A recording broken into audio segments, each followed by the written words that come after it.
This week we're talking about games with Gold and PlayStation Plus, upcoming games, which are pretty good, and lots of Blizzard. Stay tuned.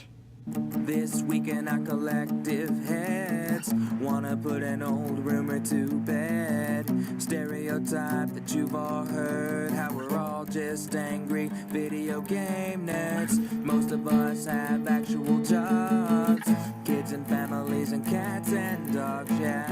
This week in our collective heads, this week in our collective heads.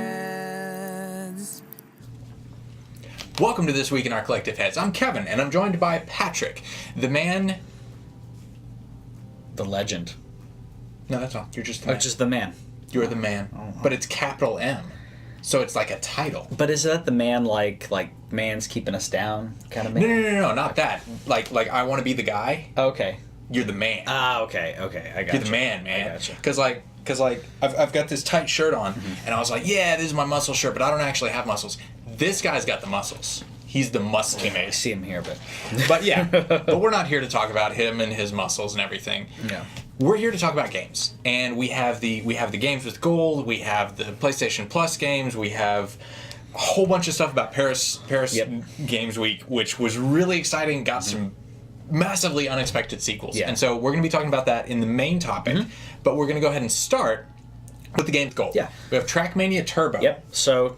It looks like racing, Micro Machines. but Micro Machines racing. Yeah. Yeah. So I'm happy about that because as much as I don't want to play more racing games, I like the fun aspect of that at least. Speaking of racing games, before we get off that, they're saying like a lot of the things that they're showing in the Need for Speed Payback looks like they're trying to do Burnout.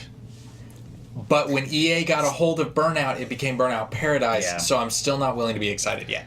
But next we have Tales from the Borderlands. Yeah. So which great. is fun and goofy and crazy. Fun and goofy, and it's another Telltale game. So you're gonna, if you enjoy Telltale games, you'll enjoy this. It's spoilers for the review, but great storytelling, great choices, good stuff. Yeah. And then we also got Nights into Dreams, which was the Dreamcast game that came Saturn. onto Saturn. Sorry, Saturn game that then came onto Xbox, and I've heard it's trash.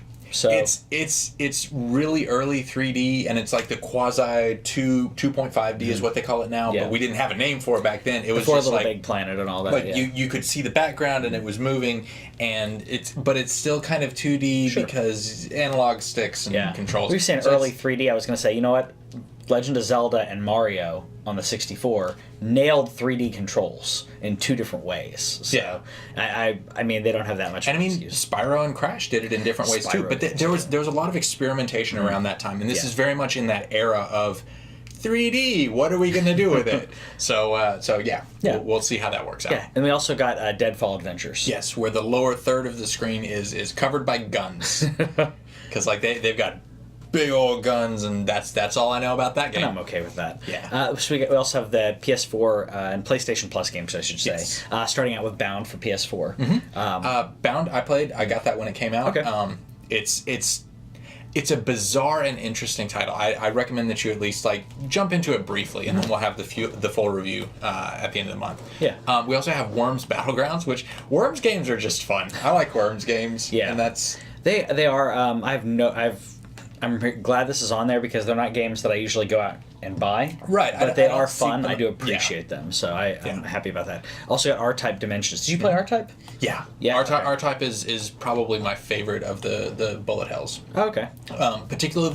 Particularly the one on Super Nintendo, but the upgrade system for that is really good, and I haven't actually played Dimensions, so I'm looking forward to that, and I'll take that one for PS3. Sounds good. And we also got Ragdoll Kung Fu Fists of Plastic. Yeah, that is absolutely a fighting game that will fight on PS3. I'm probably gonna hate it, but we'll check it out on PS3. Also got Dungeon Punks on Vita.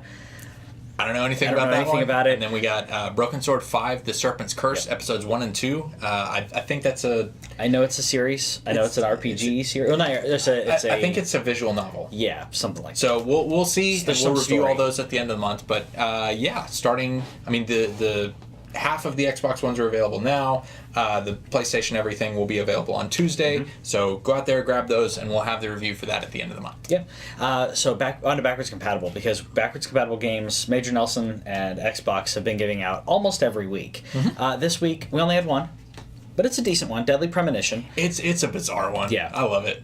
The driving is rough. Yeah, it is. But yeah, this is who's the guy that did this? Is this Suda51 or is this Suda51 or is this? Don't remember. I thought he did Dream Drop. No, I'm confused. Dream Drop Distance. I'm confusing that with that. no D4. It's the Xbox game. Maybe I'm wrong. I thought he. I did don't know. that. Is either him or David Cage? I feel like. Yeah. So, no, David. Anyway, I'm gonna stop talking about stuff I don't remember or know about. But yeah, that game is available, and that's something that you can play on your Xbox One now, which is pretty cool. And speaking of Xbox, they did have interesting announcement in regards to gifting. Yes, which I was happy about. Which this sounds like such a simple thing, but this is how it works when it comes to the digital realm, because you can't just ad hoc like refund things. So you'll be they were all talking about gifting games, because you'll be able to gift games kind of like you do on Steam, which I wish you could do on PlayStation. Sony, give us that. I want that, because I want to give Binding of Isaac to everybody. Yeah, you're getting money repeatedly for the same game. Why not? And the ability to like buy games on sale and like give that to because there's a lot of games that I have that were on sale. Like when Shadow of War was coming out, they dropped Shadow of Mordor to like $4 or something.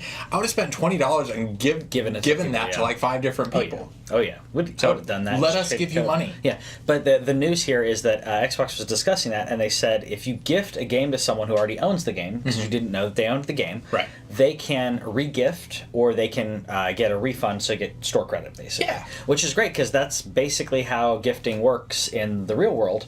And to be able to do that, if you go to even Amazon does gift receipts. Everyone does gift receipts. So they already had that. Well, they can return it. They can get something else. Yeah, and this might have been something that was implemented before, but we didn't know about it, and so you probably didn't know about it. If you did know about it, let us know in the comments, and let us know what other information you have, because if you're privy to this information, who knows what kind of other gems we could be sharing with people. Must be a lot. Yeah. So For Honor has not done well. Yes. This is true. This is an understatement. But they're trying to bring this up, and they're saying that this is like the season 4 now of heroes and in people how that they're long? introducing.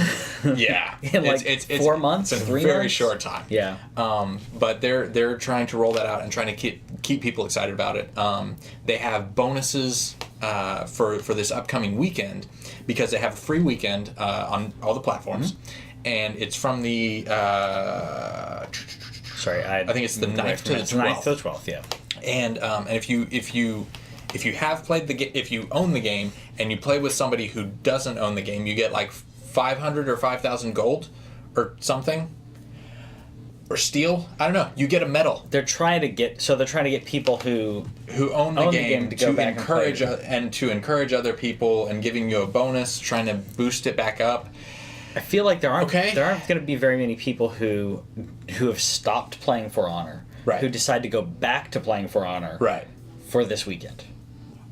But maybe this is the people who are playing the game but haven't been able to convince somebody else to play the game. I don't know. Venn diagram is very right. Thin. If you're part of one of those circles, now you have the information you need to do something. Anything. That's all we got. Yeah. We did get some a release date finally on PUBG. Yes, we did. So PUBG is going to be coming out on December 12th, which is great. So this is going to be enhanced for the for Xbox One X. It's going to have it's supposed to be the best looking version of the game, period. Which I'm glad. That seems unlikely. I mean, that's not how PCs work. Yeah, but that's how Xbox works. Ugh. That's what they said. That's funny. The other thing about this is that they're actually launching version 1.0. Like, this is the official, PC release launch of the real game or whatever coming out of. Yeah, but Xbox has been touting it as looking better than PC. And I scoff at that. I scoff at that, even though I don't have a... I laugh at that claim. Even though I don't have a PC that'll do 4K. But yeah. Yeah, it's Yeah, I think it's funny. They're really trying to push that this can do the things that it can do, but they're kind of embellishing a little bit more. Yeah. I would love to see, because we've already seen a handful of games already, but the Xbox One X is launching, and I can't wait to see the comparisons and the proof that people have been talking about for a while, that they're using checkerboarding and other things to make it look like 4K. And for those of you who are interested in this stuff, Digital Foundry, I'm sure you know, is the source for that stuff, because they go hardcore into the techs and the specs. Yeah. And I like them. even they were like, we're going to do that on a case-by-case basis. Mm-hmm. They did a video discussing the Xbox One X, I think, like 3-4 months ago, where they went to Washington and saw it. But now they have one, and they're like, we're going to talk about games on a case-by-case basis. Let's just talk about the actual unit and other things, because games on a case-by-case basis are going to be different based on how they're patching and everything. In regards to that, I've heard that the Assassin's Creed and Shadow of War, both of them are supposed to look phenomenal on this. And you also have part of this that people aren't talking about when it comes to PC versus console. When it comes to how great they look, everyone says, okay, PC is going to look better. Yeah. But now we have a console that can do similar to what PCs do, and developers don't care for PC gaming anymore. I mean, if you've seen how they just let the ball drop when it comes to, unless they're a PC-centric company, they come out with a game everywhere, and the PC version sucks. So I think the optimization now is going to be for the Xbox One X.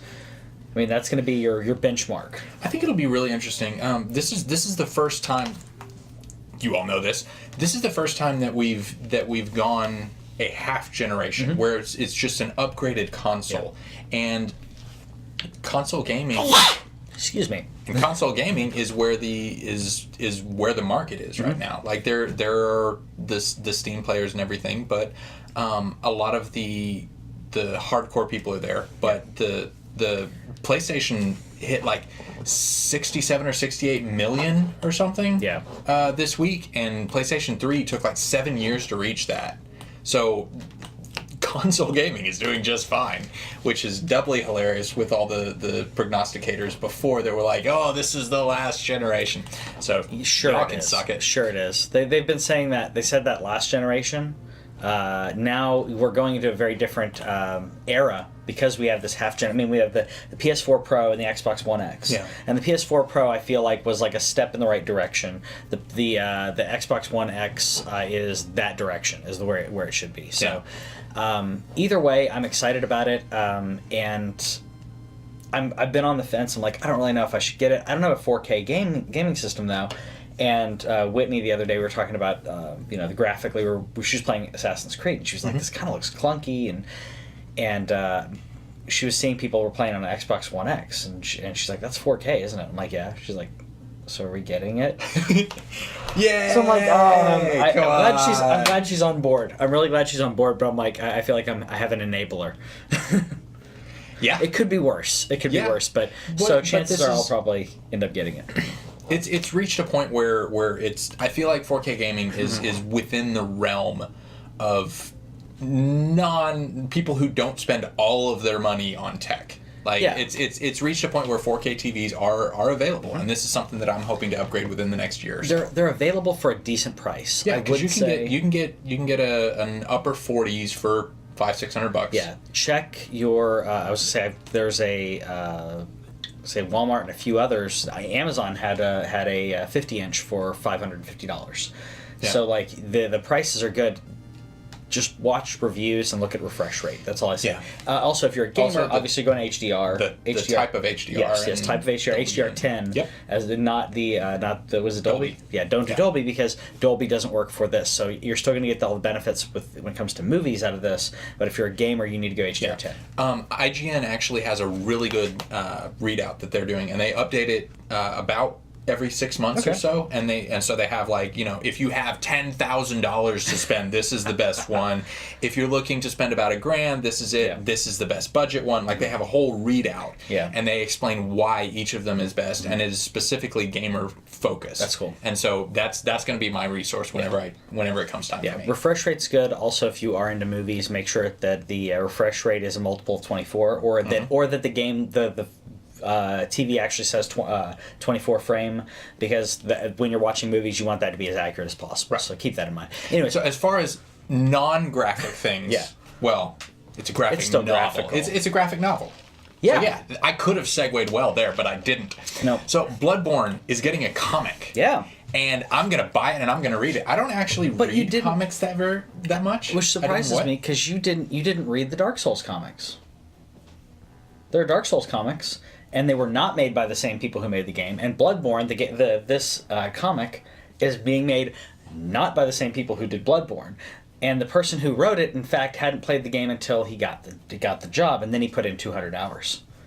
Good for him. I can appreciate that. Actually, the reason that I have trouble with comics and graphic novels is that I read too fast, and so I'll be reading my one part of my brain will be reading the panel ahead while I'm trying to look at the artwork. Oh, And it's really difficult for my brain to focus on one panel at a time. I'm now the way that because I have to read so much for work and other things. I'm now at the point when I read, it's weird because I can read quick, but now I'm at the point where if I'm not at work, I guess the past year, the way that I read, it's almost like narration. Like in your head? Mm-hmm. And like so it's like a slower but like more digestible, impactful thing. Okay. And I realized a couple weeks ago that that's the way I've always read comics.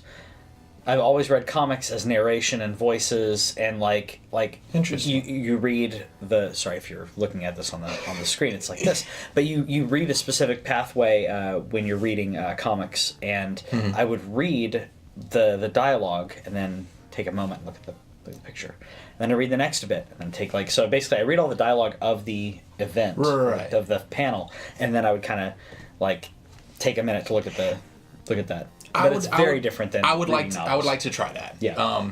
But yeah, when I'm reading novels, I just and it just kind of absorbs, and that's why audiobooks are really good for me. Yeah.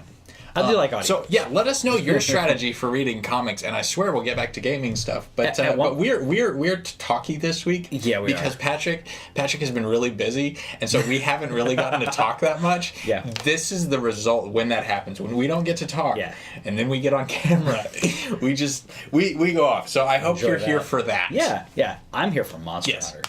Yes. So Monster, yes. so Monster Hunter. I mean, obviously, is going to be great and everything. And but we're playing this together. we're definitely playing this together. So the December 9th, the demo comes out. The beta, I should say, it's an open beta demo thing.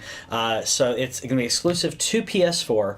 So and you need PS Plus to play it. yes, so do it, grab it, and play it, because Monster Hunter games are great. They're great for multiplayer, and this looks beautiful. It looks phenomenal, and we have more to talk about in the main topic about that game. Yeah. But you have to wait for that. I also like this because Monster Hunter is a lot of times when I'm trying to find like really difficult games like Neo and Shadow of War and the Souls games and stuff, like a lot of the games that end up on the super difficult combat tend to be not appropriate for kids, and so I can't play it while the girls are in the room. Monster Hunter, Killing I can dinosaurs. absolutely, they can watch me kill dinosaurs. Yeah. And I'm okay with promoting the idea that it's okay to kill dinosaurs if they come at you and are trying to eat you. If they come at you, yes. Right. Because dinosaurs are cool. It's coming right for us! It's exactly right. Yeah, I mean, I've liked the Monster Hunter series, and I mean, I was on board with this anyways. And like I said, we are going to have more to talk about that in the main topic. I don't want to spoil that yet, so stick around for the main topic if you're listening on the podcast. If not, YouTube, go check out our main topic for this week. Yes. And on to additional news. We're talking about South Park Fractured But Whole, and also they're going to have a mobile game coming out, the South Park Phone Destroyer. Yes. So coming out November 9th, which is very soon. very, Within the next very, week. very soon. So this is going to be it's a strategy.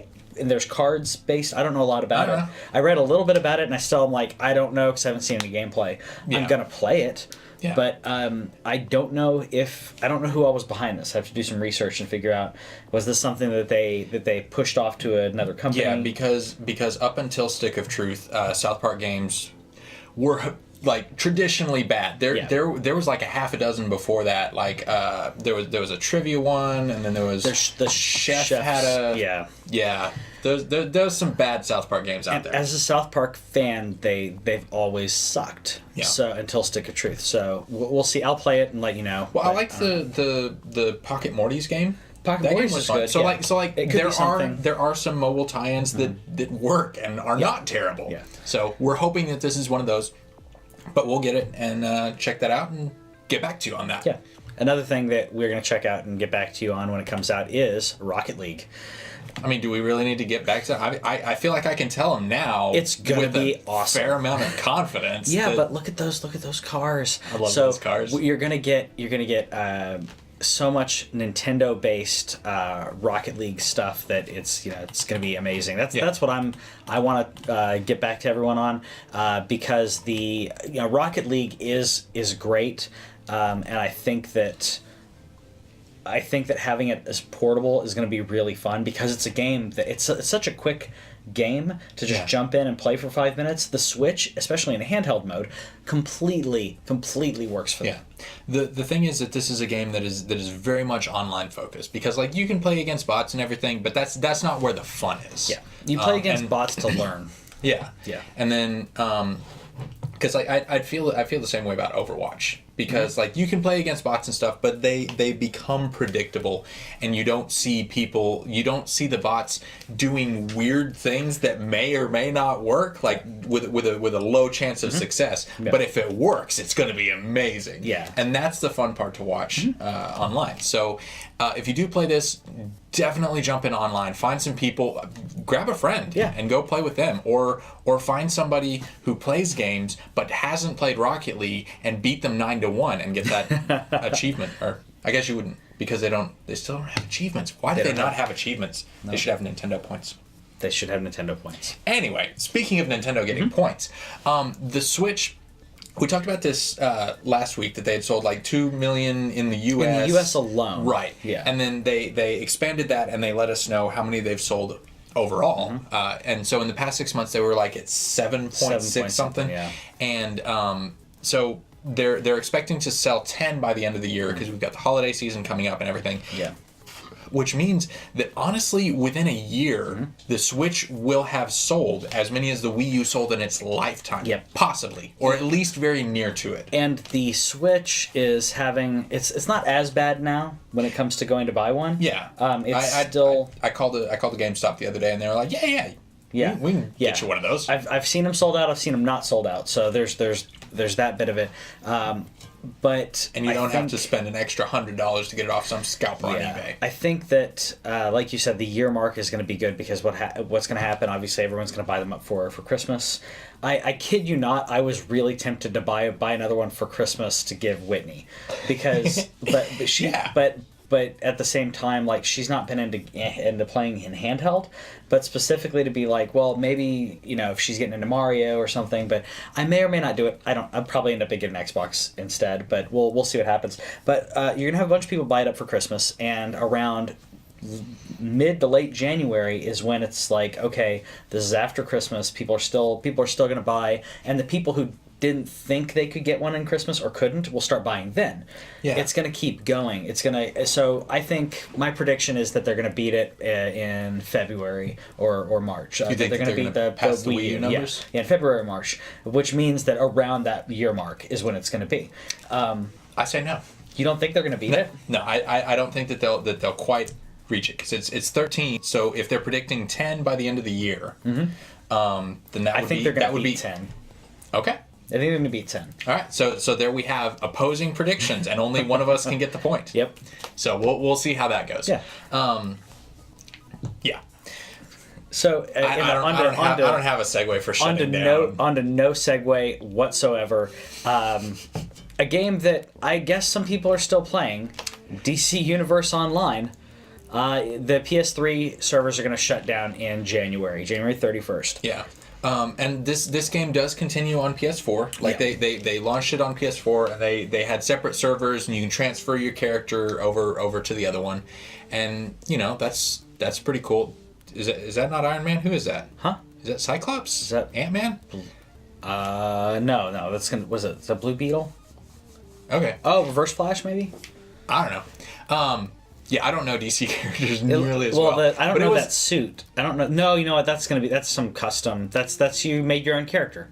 Oh, okay. That's why. Because I was like, it looks like Reverse Flash, but it also looks like Blue Beetle. And I'm confused. I was following Lex Luthor because like you get to choose who's mentoring you. Yes. Lex, I would follow Lex. Yeah. No question. Lex would be fun. I want. This is making me really, really, really want that Superman game I told you that hasn't been announced, that I swear is going to be announced. I really want it because the Superman 64 sucked. The Superman game on PlayStation 2 was actually decent. It basically played exactly like the Spider-Man PS2 game where it's like it's open world, and randomly you'd hear someone yelling and you can go save them. So you'd have these little tiny random events that would happen. Yeah. You had an overall story, but you had this open world GT. It was the GTA 3 had pushed everyone into this. Yeah. And I think, especially after seeing the Spider-Man footage and everything on that looks so good. Having a good Superman game would be amazing. And if you're not working on it, you need to work on it. If you need ideas, you need to call me, because I can tell you how to fix Superman and make him. Even people like you would like it, because Superman. That's a hard sell. Superman is really hard to write for, and there are a few writers who've done it well, and most of them have done it either in the mediocre realm or have completely not understood the character. And I think that the majority of people, in my opinion, the majority of people who are not comic readers don't fully understand the character.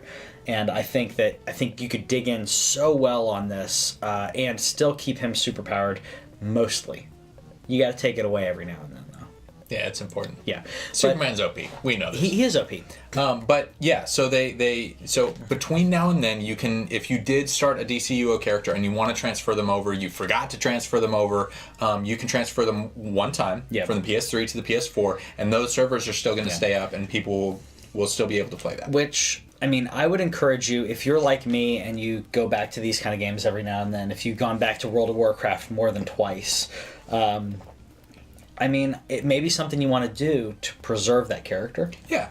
If you only played a little bit, then I probably wouldn't worry about it, because if you only played a little bit and you don't have that much invested, don't worry about it. Rebuy the game later. Well, and plus, whenever you come back, you're going to want to see what the changes are and get acclimated to the world, and so there's going to be new tutorials. Which is what I do almost every time in World of Warcraft. I'm like, oh, I've got all these powerful characters. Oh, let's check out the early. Also, you have the instant gratification of like hitting like level 5 in like 35 minutes. Checking out the skill trees. It's so good. It's fun. Every time we go back, and Whitney and I are probably going to go back to it December or January, because we kind of missed it. Either that or SOTOR, because they're both great. Old Republic. But every time we do it, Whitney doesn't want to go back to her old characters. She's like, I don't remember, like... Yeah, I don't remember how to play this character. I don't remember, like, all the things. Let's go back from the start. So, I would encourage you, if you haven't played in a while, that probably just do that. Just wait till you have the urge and go get it on PS4. There you go. Yeah. So we got some news from Housemarque. Yes. Yeah, Housemarque. Yeah, I would say Housemarque.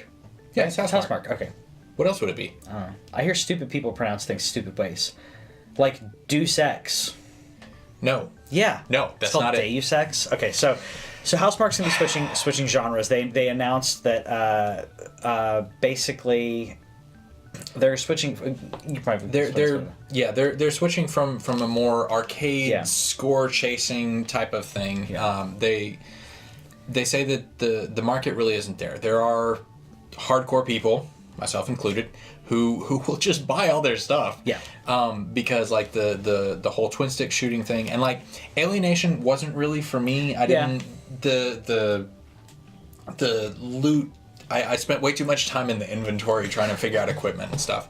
But like Housemarque is an amazing company, and honestly, there's enough difference between their individual titles that I got enough variety. Yeah.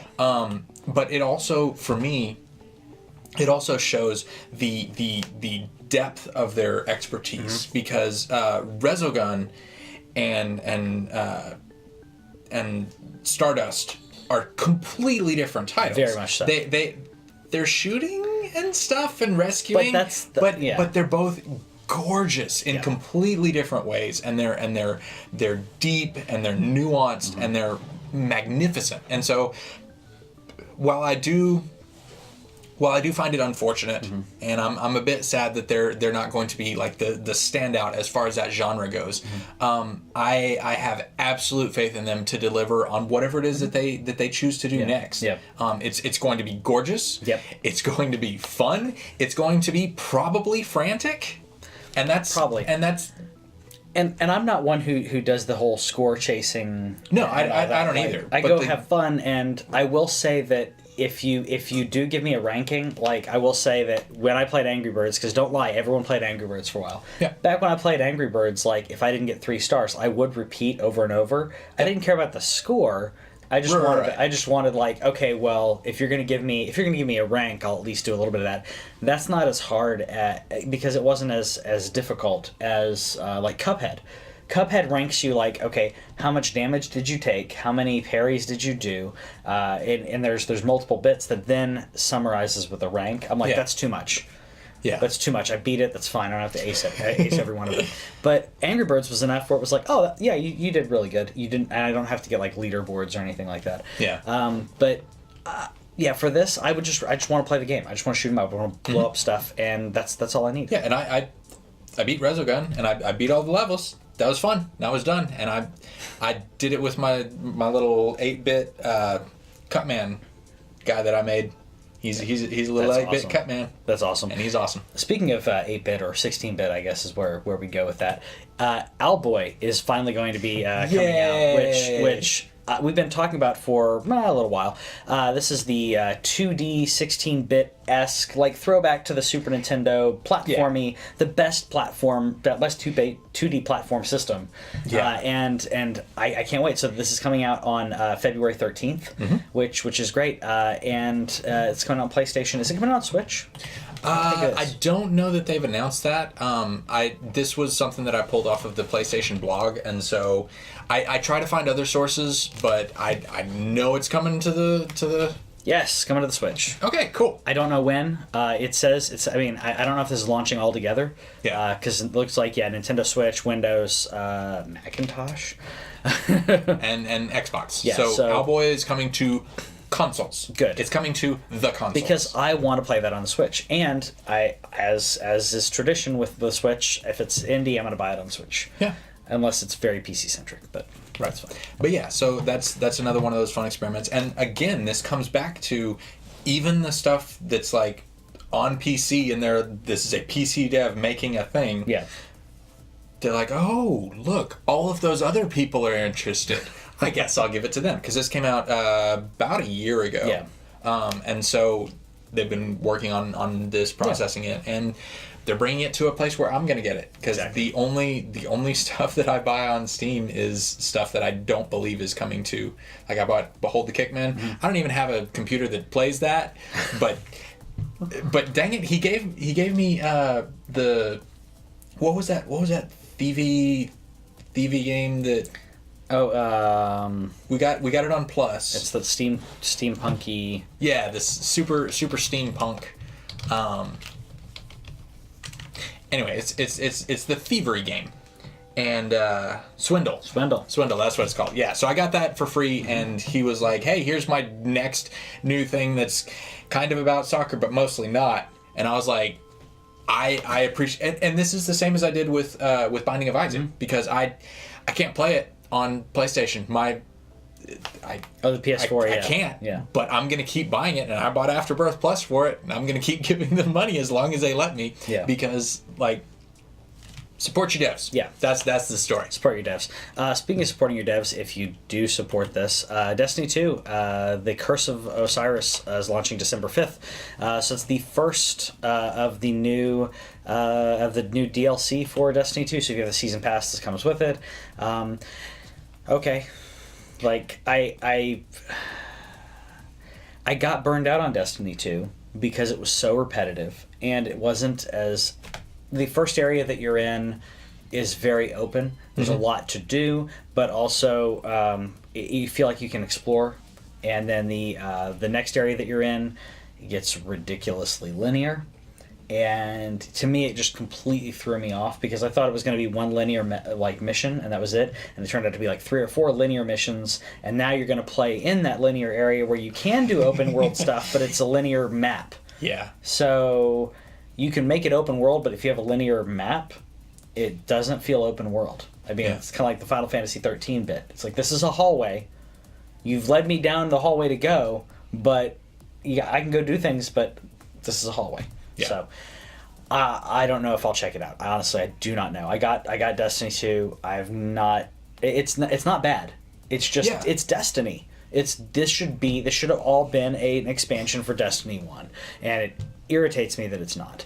I feel like they gouged another $20 out of me, basically, because they could have put out a $40 expansion, which is what they did last time. Mm-hmm. They put out a huge Destiny expansion for $40, and people bought it. They should have put in another one and called it and said, "Hey, this is the Destiny 2 expansion." Yes, but Destiny 2. Destiny launched with a lot of problems. Yes, especially with no. From a developer side, the framework and the inability to implement their changes immediately. Because they switched engines, and you can't have one game with 2 different engines. No. That doesn't work. So it was necessary to get Destiny 2 and have a fresh launch. Yeah, but it did also come with its own set of problems. I don't like it. So yeah, it's Destiny. It's Destiny 1.5. Yeah, because there was so much reused assets. It's it's the background here, but still it's disappointing. It's really disappointing. I don't know if I'll check this out. Let me know if you're going to check it out, and let me know what you think about the Curse of Osiris, because I couldn't care less at this point. Yeah. So, speaking of things that you can go back and try, StarCraft 2 is going free to play. There's a big BlizzCon thing, and they talked about a bunch of stuff. And first off is StarCraft 2 going free to play, I believe, later this month. Yeah. And so that's a thing. I actually never played StarCraft 2. I played the first one for a little bit on a friend's computer. But yeah, StarCraft 2 is a classic real-time strategy game that I just never got around to. It's good. I've heard that, and I'm looking forward to checking it out. Again, when I computer, yeah. It's good, and what I liked about it was it kept a lot of what you needed out of the first one. Mm-hmm. It kept a lot when it comes to balance, when it comes to tone, a little bit more on story on this one. Personally, I've liked the multiplayer on the first one better than the second one. Yeah. That's just me personally, but either way, it's a phenom when it comes to multiplayer as well. So I think everyone's going to prefer one or the other, but StarCraft 2 is a solid game. It's a very solid game, and it's just sad that in none of these BlizzCon announcements that they didn't announce any new games. Yeah, they mostly announced really old games. Yep. The other big announcement that came out is World of Warcraft Classic, which is what the servers that they shut down. There were fan servers that were doing a vanilla Warcraft earlier this year that was shut down. Yep. And Blizzard shut them down. Undoing the Cataclysm. Yeah. So undoing the Cataclysm, they're going back to. So I think Burning Crusade may be included in this, but I thought it may go all the way back to vanilla. Either way, the Cataclysm, which actually changed the rest of Azeroth. So when the Cataclysm happened, it changed everything in the starting areas. Yeah. It changed everything in what was vanilla Warcraft. So we're going back to before that, as this is the trailer to the first Warcraft right there, first World of Warcraft vanilla. Yeah. I think it's really cool that they're doing that. What I'm curious about if they've undone the Cataclysm, are we rolling back to the metrics for vanilla Warcraft when it comes to leveling up? Okay. Because leveling up used to take a while. Like, if you got to level 30, it was like, man, okay, you've been playing for a while. Yeah. And when Whitney and I went back to World of Warcraft last time, we got to level 30 in, I think, 3 or 4 days of playing a handful of hours. I mean, we would sit and play for like 2 or 3 hours, like, hit it. We put on like a TV show and just bash through it. And you could get to level 30. I think it was probably like 20, 25 hours a game. Yeah.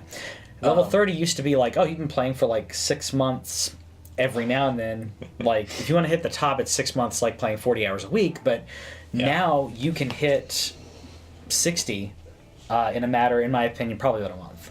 Yeah. So I'm curious if they're scaling that back to let you enjoy the vanilla areas, because there's a lot of areas in Warcraft that still exist if you want to go there. But if you're just questing, you have no reason to go into these huge dungeons to get loot, because if you play for another 4 or 5 hours, you're gonna level up and get quest stuff that's better. Right. So I'm curious if they're going to do that, if they're going to balance it out. We'll see how they do. Well, one of the phrases that they used in this announcement is they said for better or worse, and so I really feel like it is going to be. I feel like that's kind of an that's throwing shade at their own customers, being like, I mean, you say you want this. Do you really want this? Okay, literally thousands of people said that they did. Yeah. So yes. And I like I said in the beginning of this podcast and everything, I'm probably going to go back to Warcraft. I may go back to Old Republic. I don't know. It's going to be one or the other. I can't do both. May go back to Warcraft. If I do, I'll probably check out Vanilla for a little while, just to see what it's like and see is it a good blend, like of what we have and what we had. Yeah, that's what I want. But the most important thing is the dance parties. Yes, because World of Warcraft was the first game to give us dance parties. It's important. Was it? Yeah, because it was before. It was before Star Wars Galaxies. So was. Yes, because Galaxies we used to have dance parties and you had music parties. Yes, that was fun. Another thing that's fun is Overwatch. Overwatch is fun. Yeah, and new characters are fun. Mm-hmm. So we're getting a new healer. Her name is Moira.